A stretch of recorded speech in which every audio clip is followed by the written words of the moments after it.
The receipt lay on the table like a quiet accusation. $0. Not even a single coin. Just a blank space where hope usually lived. For Marisol Hayes, standing in the middle of a busy diner with the hum of clinking plates and the smell of coffee in the air, that empty line felt heavier than the entire shift she'd worked. She took a slow breath, steadying herself, because this wasn't just about money, it was about another reminder that life rarely showed mercy to people already stretched thin. Before we go deeper into Marisol's story, if you believe in kindness, second chances, and the quiet power of doing the right thing, please take a moment to like this video, comment, share it with someone who needs hope today, and subscribe to Kindness Corner. And tell us in the comments, where are you watching from?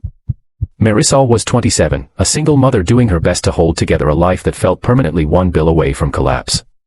She worked double shifts at a classic roadside diner just outside Cedar Ridge, a town that lived somewhere between forgotten and overlooked.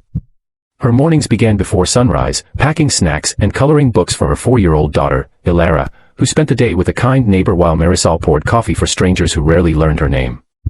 She wore exhaustion like a second uniform, stitched invisibly into her apron. That afternoon had been especially long. The lunch rush blurred into late afternoon, and then came the man everyone noticed the moment he walked in. He didn't announce himself, didn't demand attention, but something about his presence shifted the room. He wore a tailored coat, carried himself with quiet authority, and spoke politely but sparingly. His name, printed on the credit card slip later, was Grant Hollowell, a name Marisol didn't recognize, though many in the world did. A billionaire, though she wouldn't learn that until much later. Marisol treated him like she treated everyone else. She refilled his coffee before he asked, brought his meal exactly as ordered, and checked in once more than usual because something about his distant gaze made her worry he might need something. He nodded, thanked her softly, and ate in silence. When he finished, he placed his utensils neatly together, slid out of the booth, and left without another word. When Marisol returned to clear the table, she saw the receipt. Total paid. Tip, $0. Her chest tightened, not with anger, but with that familiar sinking feeling. She thought about the grocery list taped to her fridge at home, the school supplies Ilara needed, the rent due in 10 days. She swallowed hard, reminding herself that kindness wasn't transactional. She wiped the table carefully, stacking the plate, when something stopped her. The plate didn't move smoothly. It caught on something beneath it. Marisol lifted it again, slower this time, and saw a folded piece of paper tucked under the edge. Her name was written on it in careful handwriting. Just her first name. No flourish. No explanation. Her heart began to race, not with fear, but with curiosity that felt almost sacred. She waited until the rush quieted before opening it, hands trembling just enough to notice. Inside was a note, simple and unadorned. It spoke of observation, of noticing how she balanced a child's drawing tucked into her apron pocket, how she spoke gently to every customer, how she worked with dignity even when the day was unkind. It ended with a sentence that made her sit down in the booth, breath caught in her throat. This is not a tip. It's an opportunity. Tucked behind the note was a business card and a folded check. The number on it made her vision blur, not because it was extravagant, but because it was exactly what she needed. Enough to cover rent, childcare, and a little more. Enough to breathe again. But more than that, the card invited her to call. No obligation. No promises. Just a door cracked open.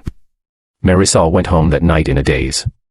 She held Ilara a little longer than usual, listening to her chatter about the shapes she'd learned that day, feeling something unfamiliar bloom in her chest, possibility. The next morning, after dropping Ilara off, Marisol sat in her car for nearly 20 minutes before dialing the number. When someone answered, they didn't rush her. They listened. Weeks passed. Then months. Marisol didn't quit her job right away. She learned that Grant Hollowell ran a foundation focused on small-town businesses and overlooked talent. He believed dignity came from work, not handouts. The note had been his way of testing something, not her obedience, but her attention. Would she notice what others missed? She did. Through mentorship, training, and resources she never imagined having access to, Marisol discovered she had a knack for organization and leadership. The diner owner noticed too, offering her more responsibility. Eventually, with guidance and a modest grant from the foundation, Marisol helped modernize the diner's operations, turning it into a community hub that hired other parents juggling work and family. Years later, Marisol stood in the same diner, now brighter, busier, and filled with laughter. Ilara sat at the counter doing homework, safe and confident. Grant visited once a year, always sitting in the same booth, always leaving no tip, just a note. Each one reminded Marisol that the world doesn't always change loudly. Sometimes, it changes quietly, under a plate, waiting for someone who's paying attention. If this story touched your heart even a little, please take a moment now to like this video, share it with someone who believes in kindness, and stay with us by subscribing to Kindness Corner. Your support helps stories like this reach people who need them. Before we end, we have a special request. Please comment below with one word that describes how this story made you feel. And tell us where you're watching from. Your words matter more than you know.